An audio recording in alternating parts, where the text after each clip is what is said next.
So over here, if I were to go on to my library, you can see that my TutorTube1 library is here and I got 3 footages just like this.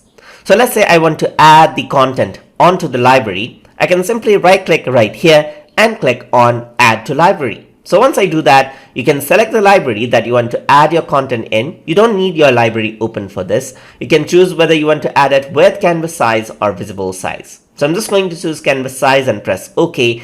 And you can see that the library content has been added. So now whenever I actually start a new document whatsoever, so let's just go to a new project right here. I can go on to the library right here and access the same footage as you can see from the TutorTube library right here. And that is how you can add your timeline, that is your track contents inside of library, inside of Camtasia. So hope you guys learned something as always, and as always, please like, comment, share, and subscribe.